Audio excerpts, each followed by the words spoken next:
बरसात की वो रात कुछ अजीब थी। बिजली बार बार कड़क रही थी और तेज बारिश से पूरा गांव जैसे ठहर गया था।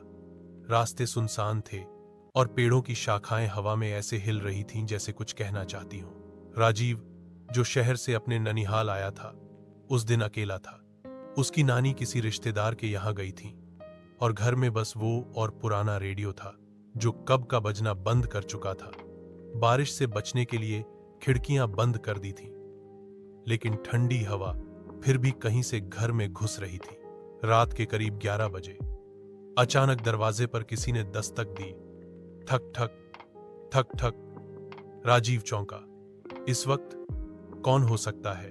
डरते हुए उसने दरवाजे के पास जाकर आवाज लगाई। कौन है? कोई जवाब नहीं आया। उसे लगा शायद कोई मजाक कर रहा है या हवा से कुछ गिरा होगा।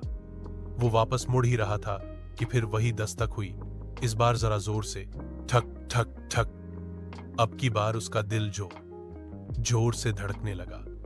उसने डरते हुए झरोखे से बाहर झांका।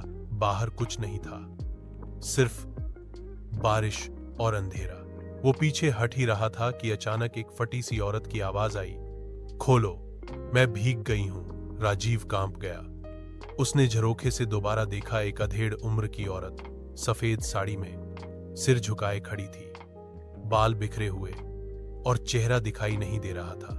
राजीव को याद आया, नानी ने बताया था कि बरसों पहले इसी गांव में एक औरत की मौत हो गई थी, उसी के घर के पास। कहते हैं उसकी आत्मा अब भी भटकती है। राजीव ने दरवाजा नहीं खोला। डर के मारे वो पीछे हटता गया और अपने कमरे में जाकर दरवाजा बंद कर लिया। अंदर से कुंडी लगाई और बिस्तर में दुबक गया। लेकिन फिर वही आवाज, इस बार खिड़की के बाहर से। राजीव, मुझे ठंड लग रही है। अब राजीव को यकीन हो गया कि ये कोई इंसान नहीं है। वो चुपचाप बिस्तर में पड़ा रहा, सांस रोके।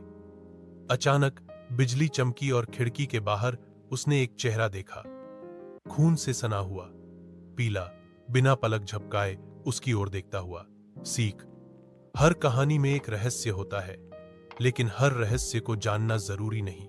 अगर आपको ये छोटी सी कहानी पसंद आई हो तो एक लाइक जरूर देना और अगली कहानी सुनने के लिए सब्सक्राइब करना मत भूलना। राजीव बेहोश हो गया। सुबह जब गांव वाले आए तो राजीव कमरे में बेहोश मिला।